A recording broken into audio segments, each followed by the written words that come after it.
વિદ્યાર્થી મિત્રો, GB commerce પોઈન્ટને સબસ્ક્રાઇબ કરી બેલ આઇકોનને પ્રેસ કરી દેજો.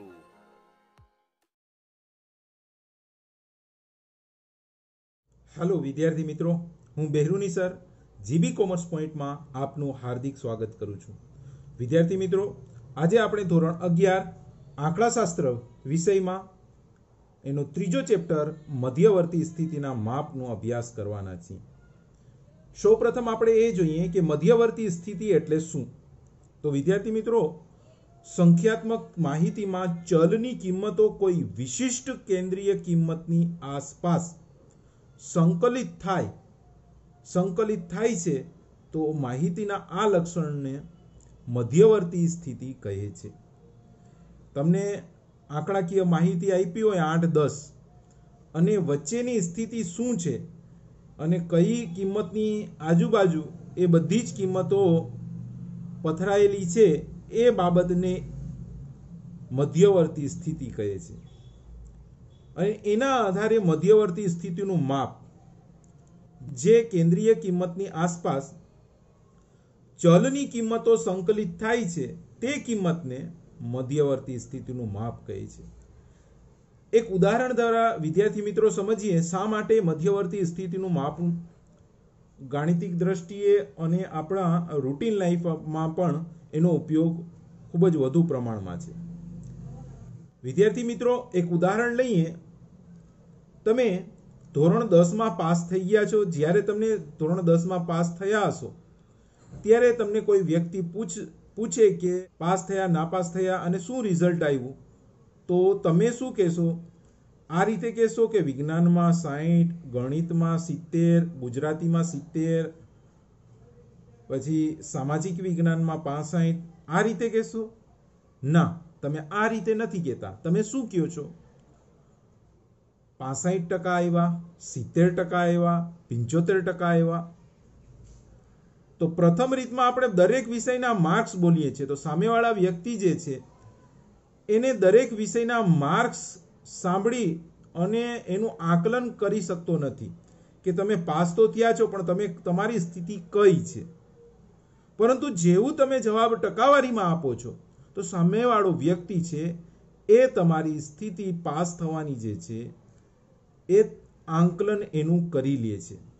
તો જે તમે ટકાવારી બોલો છો એ બીજું કાંઈ નથી, મધ્યવર્તી સ્થિતિનું માપ છે. વિદ્યાર્થી મિત્રો, ટકાવારી પણ એક મધ્યવર્તી સ્થિતિનું માપ જ છે અને એના જ વિશે આજે આપણે અભ્યાસ કરવાના છીએ. વિદ્યાર્થી મિત્રો, મધ્યવર્તી સ્થિતિના માપોમાં 3 મુખ્ય એના માપ છે. પહેલો છે સમાંતર મધ્યક અથવા ખાલી મધ્યક. બેમાંથી જે પણ તમે કહો એ ચાલે, જેને અંગ્રેજીમાં મીન કહેવામાં આવે છે. સેકન્ડ મધ્યસ્થ, જેને અંગ્રેજીમાં મીડિયન કહેવામાં આવે છે. અને ત્રીજો બહુલક, જેને અંગ્રેજીમાં મોડ કહેવામાં આવે છે. એમ તો તમે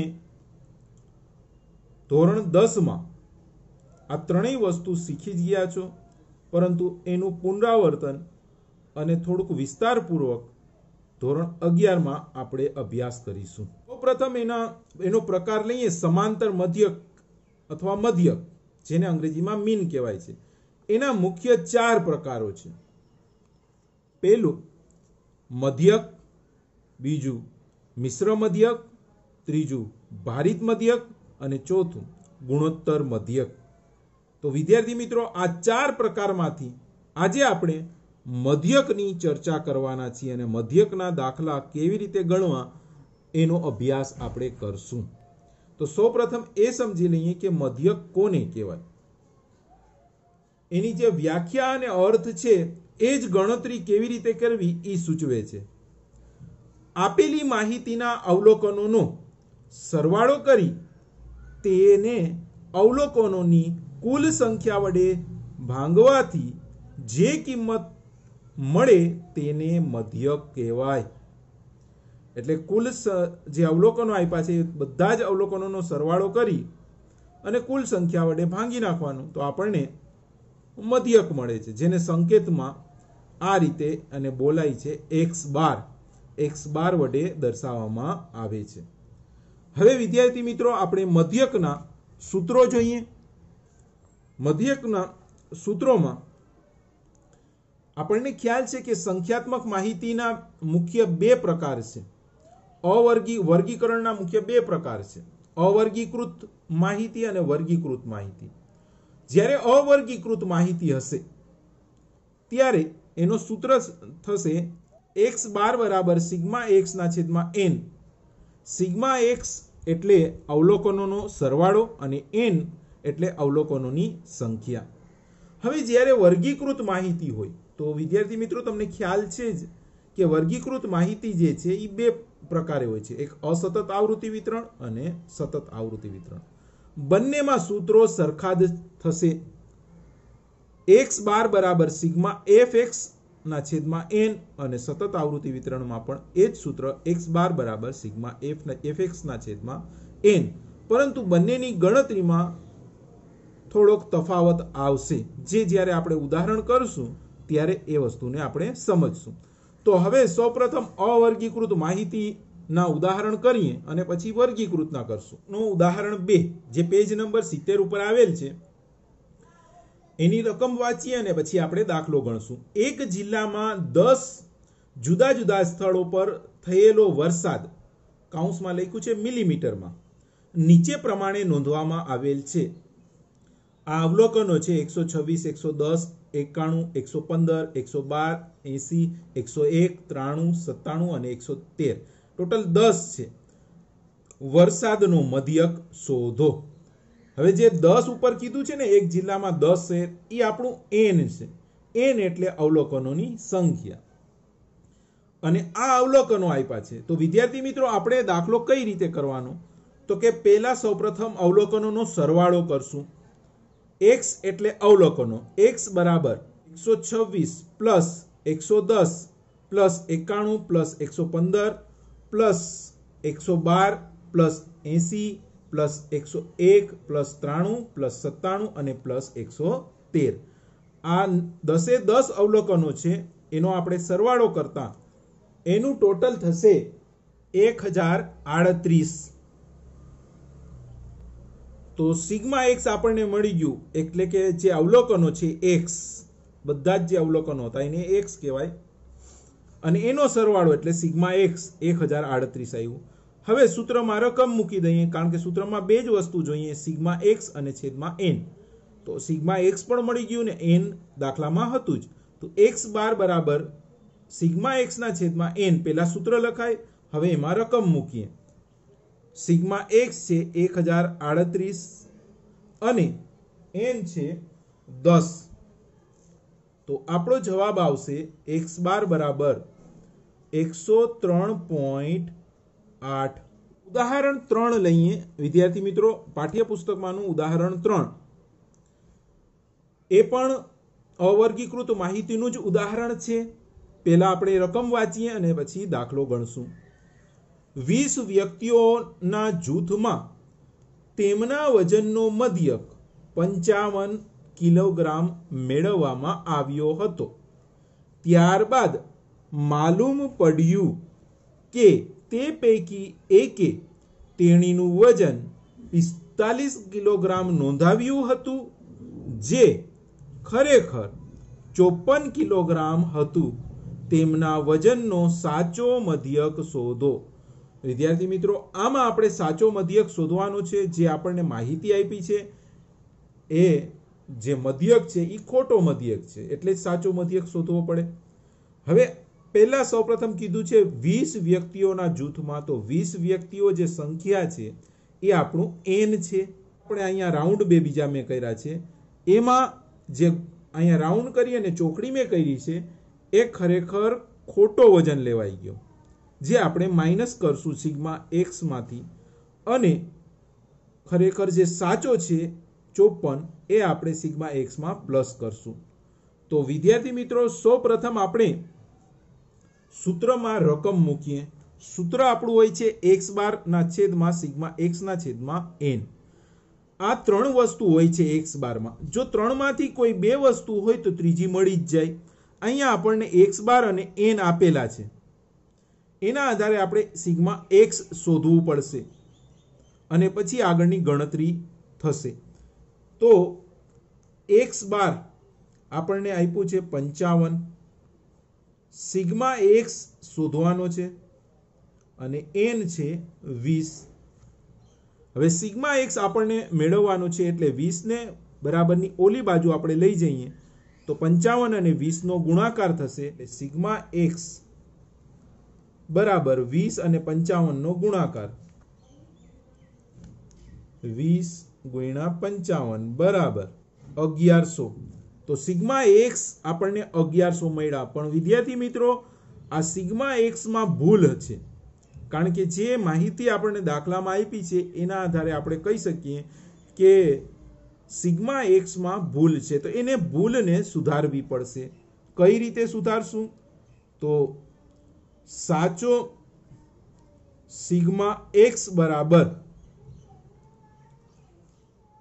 1100 જે આપણને સિગ્મા એક્સ મળ્યા એમાંથી આપણે ખોટું બાદ કરશું. જે ઉપર આપણે મેં લખ્યું જ છે, જેમાં ચોકડી કરી છે 45, એ અવલોકન આપણે બાદ કરશું અને સાચું અવલોકન જે છે 54 જે ખરેખર છે એ પ્લસ કરશું.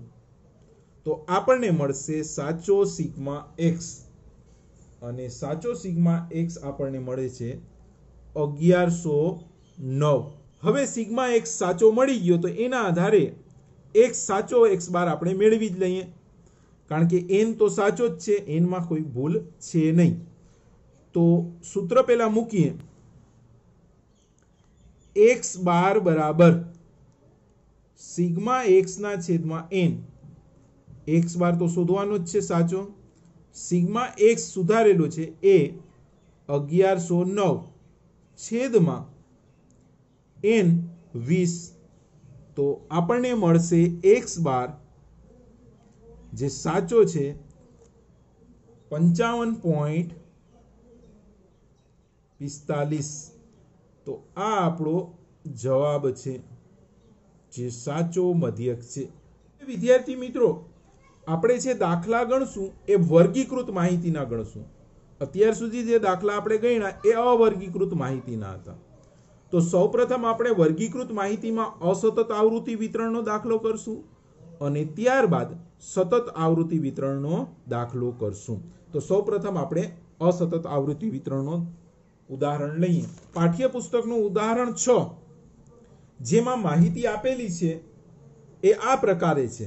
જે મેં લાલ બોલપેનથી જે લખેલું છે એ દાખલામાં આપેલી માહિતી છે અને આગળ કીધું છે કે એના આધારે તમારે મધ્યક શોધવાનું છે.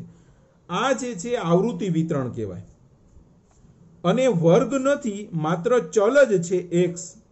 એના કારણે આપણે આને અસતત આવૃત્તિ વિતરણ કહેશું. તો અસતત આવૃત્તિ વિતરણનો આ દાખલો છે, એમાં આપણે મધ્યક શોધવાનો છે. તો વિદ્યાર્થી મિત્રો, એમાં માત્ર ને માત્ર આપણે બે જ વસ્તુ મેળવવાની હોય છે, n અને સિગ્મા fx. સિગ્મા fx એટલે બીજું કાંઈ નહીં, f અને x ના ગુણાકારનો સરવાળો, અને n એટલે f એટલે આવૃત્તિ એનો સરવાળો. તો અહીંયા સૌપ્રથમ આપણે f આવૃત્તિનો સરવાળો કરીએ તો જ આવૃત્તિઓનો સરવાળો કરતા n બરાબર આપણને મળશે 40. હવે f અને x નો આપણે ગુણાકાર કરશું, જે આપણે કેલ્ક્યુલેટરમાં જ કરશું. હવે વિદ્યાર્થી મિત્રો, તમે જોતા જજો કઈ રીતે હું ગુણાકાર કરું છું અને પાઠ્યપુસ્તક સાથે રાખજો. પહેલો x જે છે અવલોકન 206 એને ગુણ્યા આવૃત્તિ છે 5 બરાબર 1030, જે આપણે અહીંયા લખી લેશું fx માં 1030. કોઈ પણ કી દબાવ્યા વગર સેકન્ડ x જે છે 212, તો 212 એને ગુણ્યા f છે એની સામે 8 બરાબર 1696. તો 1696 આપણે લખી નાખીએ અહીંયા. ત્યાર પછીનો ગુણાકાર x છે 218 એને ગુણ્યા f એની સામે છે 9 બરાબર 1962. જે અહીંયા આપણે લખી નાખશું.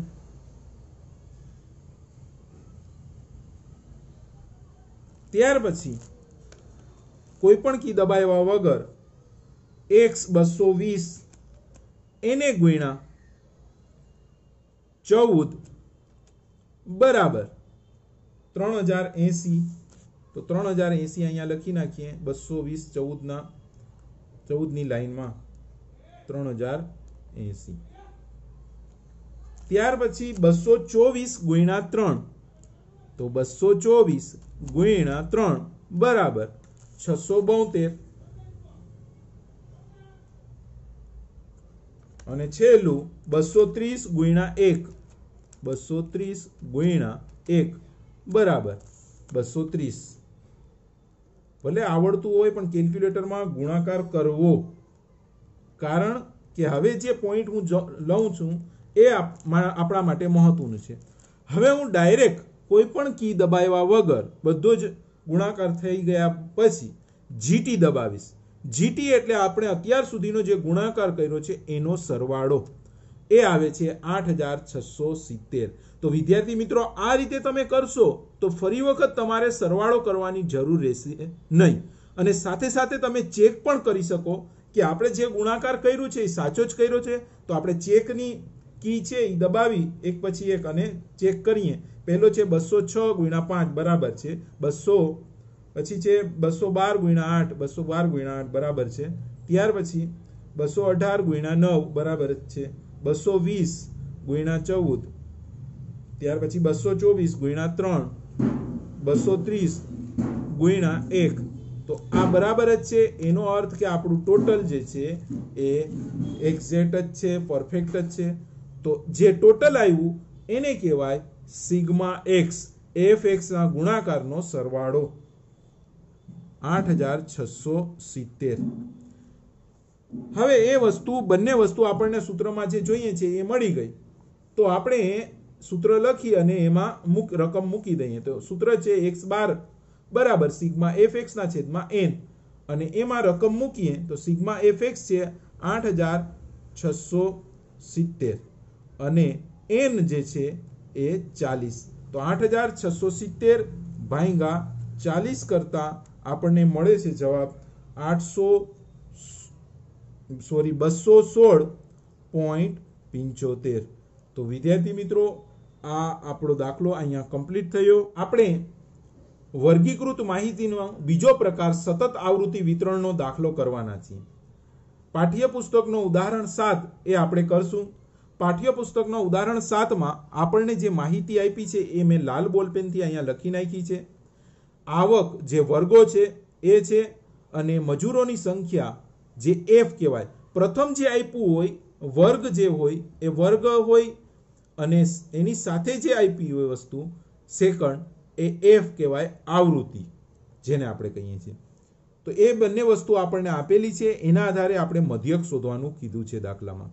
તો વિદ્યાર્થી મિત્રો, અહીંયા પણ સૂત્ર તો એ જ રહેશે જે આપણે અસતત આવૃત્તિ વિતરણમાં સૂત્ર જોયું એ જ સૂત્ર રહેશે.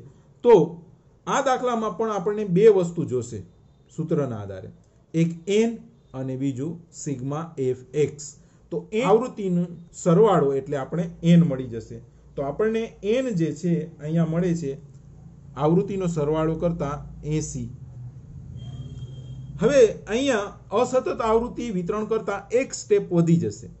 આપણને અહીંયા વર્ગો આપ્યા છે, x ડાયરેક્ટ આપ્યો નથી. તો આપણે x મેળવવું પડશે, અને x એટલે બીજું કાંઈ નહીં, વર્ગોની મધ્ય કિંમત. અને મધ્ય કિંમત તમે શીખી ગયા છો. ફરી વખત અહીંયા પુનરાવર્તન પણ કરી લઈએ. તો 2000 અને 3000 એ બંનેનો સરવાળો કરી એને ભાગ્યા 2, એટલે કે જે તે વર્ગની ઉપલી અને નીચલી સીમાનો સરવાળો કરી અને 2 થી ભાંગતા આપણને જે કિંમત મળે એ જે તે વર્ગની મધ્ય કિંમત કહેવાય. તો 2000 વત્તા 3000 ભાગ્યા 2 કરતા પ્રથમ મધ્ય કિંમત મળશે 2500.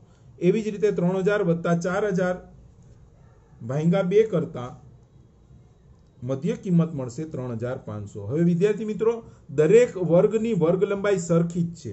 માટે હવે દરેકની મધ્ય કિંમત શોધવાની જરૂર નથી. આપણી વર્ગ લંબાઈ આપણે જોઈ શકીએ છીએ કે 1000 છે. તો દરેક મધ્ય કિંમતમાં 1000 ઉમેરી અને બીજી મધ્ય કિંમત મળી જાય. તો 3500 એમાં 1000 ઉમેરીએ તો 4500, 4500 માં 1000 ઉમેરીએ તો 5500 અને 5500 માં 1000 ઉમેરીએ 6500. એ જ રીતે 7500 અને 8500. હવે આપણને x મળી ગયું અને f પણ છે જ આપણી આગળ. તો બંનેનો આપણે ગુણાકાર કરશું અને એનો સરવાળો કરશું તો સિગ્મા x મળશે, સિગ્મા fx મળશે. તો કેલ્ક્યુલેટરમાં આપણે ગુણાકાર કરીએ અને રકમ આપણે મૂકતા જઈએ. એના પહેલા જે ગણતરી કરી એ જ રીતે આપણે કરશું ગણતરી. આવૃત્તિ છે 2, એને ગુણ્યા મધ્ય કિંમત 2500 બરાબર 5000. ભલે તમને આવડતું હોય તો પણ કેલ્ક્યુલેટરનો ઉપયોગ કરવો, જેથી કરીને એનો કુલ સરવાળો તમને ડાયરેક્ટ મળી જાય. સેકન્ડ આવૃત્તિ છે 3, એને ગુણ્યા 3500 બરાબર 10500, જે આપણે અહીંયા લખતા જશું 10500. ત્યાર પછી 7 આવૃત્તિ છે, એને ગુણ્યા 4500 બરાબર 31500. ત્યાર પછી 15 ગુણ્યા 5500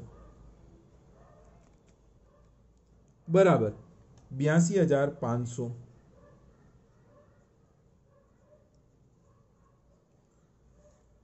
ત્યાર પછી 25 આવૃત્તિ, એને ગુણ્યા x મધ્ય કિંમત 6500 બરાબર 1,62,500. 1,62,500. મોટી કિંમત આવે એટલે ગભરાવાની કંઈ જરૂર નથી. આપણી પાસે કેલ્ક્યુલેટર છે જ, કેલ્ક્યુલેટર આપણને જવાબ આપી જ દેશે. ત્યાર પછી 16 આવૃત્તિ, એને ગુણ્યા મધ્ય કિંમત 7500 બરાબર 1,20,000. ત્યાર પછી 12 એને ગુણ્યા મધ્ય કિંમત 8500 બરાબર 1,02,000. હવે આપણે કાંઈ કર્યા વગર અહીંયા બધી જ સંખ્યાઓનો ગુણાકાર થઈ ગયો છે એટલે ડાયરેક્ટ આપણે જીટીને દબાવશું. જીટી એટલે ગ્રોથ ટોટલ, અને એ આવ્યો છે 5,14,000. પરંતુ લખતા પહેલા આપણે ચેક કરી લઈએ કે જે આપણે ગુણાકાર કર્યો છે એ સાચો જ છે, એ જ અવલોકનોનો કર્યો છે જે આપણી બુકમાં છે એ જ. તો પહેલું 2500 ગુણ્યા 2 આવી ગયું, 2 ગુણ્યા 2500 આવી ગયું, 3 ગુણ્યા 3500, 7 ગુણ્યા 4500, 15 ગુણ્યા 5500, 25 ગુણ્યા 6500, 16 ગુણ્યા 7500 અને 12 ગુણ્યા 8500. તો આપણે જે અવલોકનોનો ગુણાકાર કર્યો છે એ જ છે, એમાં કાંઈ ફરક નથી. એટલે જે આપણો સરવાળો છે એ અહીંયા દાખલામાં મૂકી દઈએ અને એ છે સિગ્મા fx બરાબર 5,14,000. હવે આપણે સૂત્રમાં રકમ મૂકીએ. સૂત્ર પહેલા આપણે લખવાનું x બાર બરાબર સિગ્મા fx ના છેદમાં n. સિગ્મા fx છે 5,14,000 અને n છે 80. તો 5,14,000 ભાગ્યા 80 કરતા આપણને જવાબ મળશે 6000. x બાર બરાબર 6425. તો આ રીતે જ આપણે દાખલો ગણશું સતત આવૃત્તિ વિતરણનો.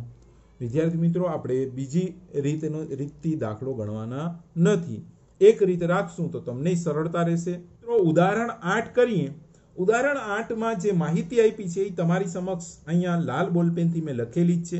એ રકમ આપેલી છે ઉદાહરણ 8માં, અને આપણને કીધું છે કે એના આધારે તમારે કેરીઓનું વજનનું મધ્યક શોધવાનો છે. હવે અહીંયા જે માહિતી આપી છે એ થી ઓછા પ્રકારની સંચયી આવૃત્તિ વિતરણમાં આપી છે. એ વિદ્યાર્થી મિત્રો આપણને કેમ ખબર પડે તો કે અહીંયા જુઓ ઓછું ઓછું ઓછું એવું લખ્યું છે અને વર્ગો આપ્યા નથી. સાથે સાથે જે આવૃત્તિ આપી છે એ સંચયી આવૃત્તિ છે. એ કેમ ખબર પડે વિદ્યાર્થી મિત્રો કે આ સંચયી આવૃત્તિ છે? તો વિદ્યાર્થી મિત્રો જુઓ, પહેલા ઓછું, પછી વધુ, પછી વધુ, પછી વધુ, એ રીતે આવૃત્તિ વધે છે. જો 14, પછી એનાથી વધારે 34, એનાથી વધારે 76, એનાથી વધારે 130, 165, એનાથી વધારે અને 120. એટલે સતત વધતી હોય આવૃત્તિ, તો એ સંચય આવૃત્તિ જ હોય.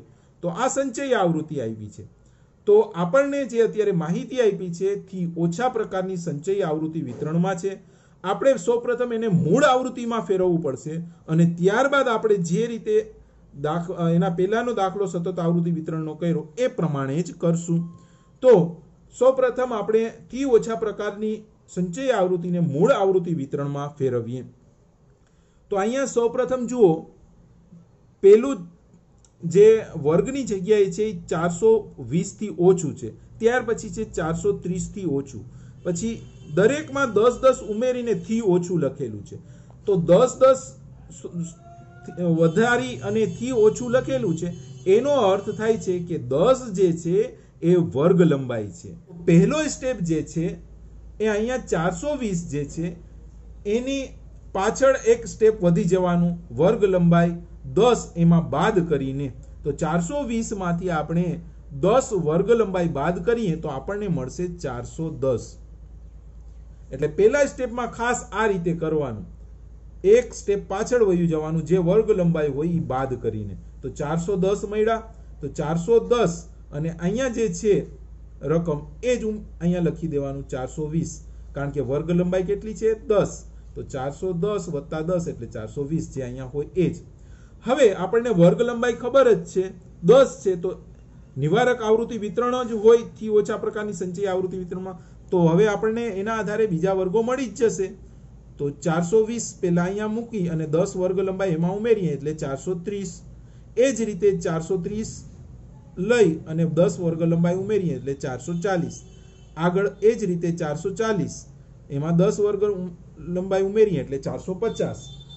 450 લઈ વર્ગ લંબાઈ 10 ઉમેરીએ 460 અને 460 વર્ગ લંબાઈ લઈ અને 10 ઉમેરીએ એટલે 470. તો આ આપણને મૂળ આવૃત્તિ વિતરણમાં વર્ગો મળી ગયા. હવે વિદ્યાર્થી મિત્રો, આપણે એફ એટલે કે આવૃત્તિ મેળવવાની છે. આપણને જે આપી છે એ CF છે, એટલે કે સંચય આવૃત્તિ છે. તો થી ઓછા પ્રકારની સંચય આવૃત્તિને આપણે મૂળ આવૃત્તિમાં ફેરવવાનું હોય તો પ્રથમ જે આવૃત્તિ આપી હોય એ એમને મૂકી દેવાની 14. ત્યાર પછી બીજામાંથી પહેલી બાદ કરવાની, એટલે કે 34 માંથી 14 બાદ કરશું. તો 34 માઇનસ 14, તો આપણને મળશે બીજી 20. ત્યાર પછી ત્રીજામાંથી બીજી બાદ કરવાની, એટલે 76 માંથી આપણે 34 બાદ કરશું. તો આપણને આવૃત્તિ મળશે 42. એ જ રીતે એટલે કે ચોથી આવૃત્તિમાંથી સંચય આવૃત્તિમાંથી ત્રીજી સંચય આવૃત્તિ આપણે બાદ કરીએ તો 130 માઇનસ 76 બરાબર આપણને મળશે 54. આગળ એ જ રીતે 165 માંથી 130 બાદ કરતા આપણને આવૃત્તિ મળશે 35. અને ત્યાર પછી એ જ રીતે આગળ 180 માંથી 165 બાદ કરતા આપણને આવૃત્તિ મળશે 15.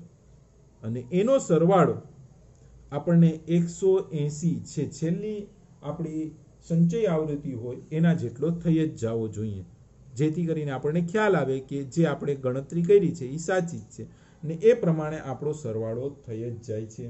n બરાબર આવશે 180. હવે આપણે મૂળ આવૃત્તિ વિતરણ મેળવી લીધી.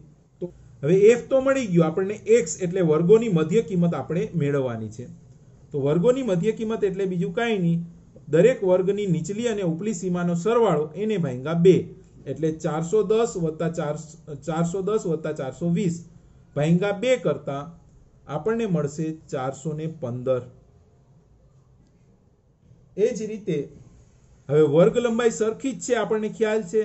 તો પહેલી મધ્ય કિંમત મળી ગઈ, દરેકમાં 10-10 ઉમેરતા આપણે આગળ વધશું. તો 415 માં 10 ઉમેરીએ એટલે 425. ત્યાર પછીની વર્ગ મધ્ય કિંમત આવશે.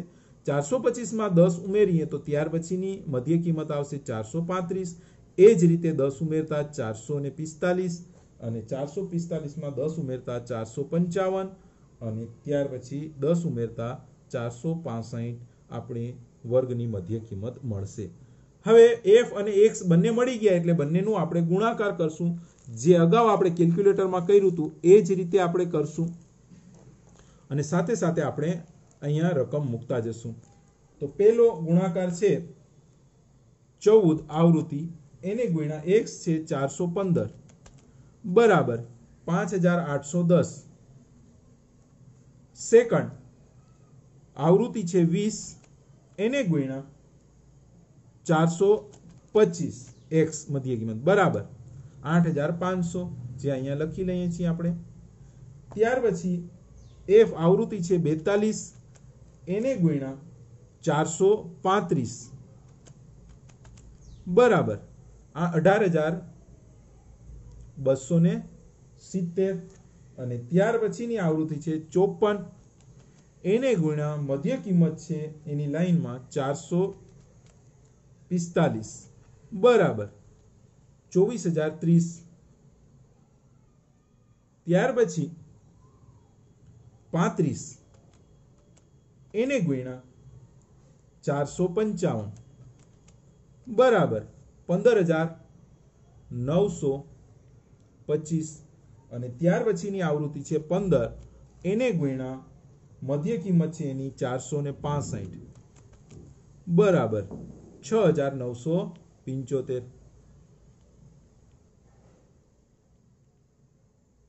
હવે આપણે જીટી કોઈ પણ કી દબાવ્યા વગર આપણે જીટી દબાવી લઈએ. હવે જીટી આપણને મળી ગયું. હવે ચેક કરી લઈએ કે આપણે જે ગુણાકાર કર્યો છે એ જ રકમ છે કે ચેન્જ થઈ છે. 14 ગુણ્યા 415 ત્યાર પછી 20 ગુણ્યા 425 ત્યાર પછી 42 ગુણ્યા 435 રેડી 54 ગુણ્યા 445 35 ગુણ્યા 455 અને 15 ગુણ્યા 465 બરાબર 6975.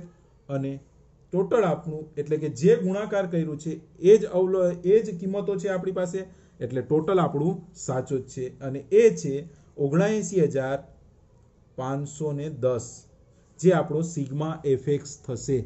એટલે સૂત્ર લખીએ x બાર બરાબર સિગ્મા fx ના છેદમાં n. સૂત્ર પ્રમાણે એમાં રકમ મૂકીએ. સિગ્મા fx છે 79510 અને n છે 180. તો 79510 એને ભાગ્યા 180 કરતા આપણને જવાબ મળશે 441.72 પછી 222 એવી રીતે આવે છે.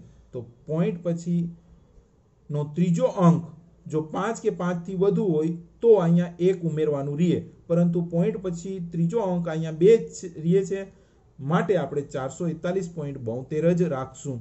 તો આ આપણો અંતિમ જવાબ x બાર 441.72 મળશે.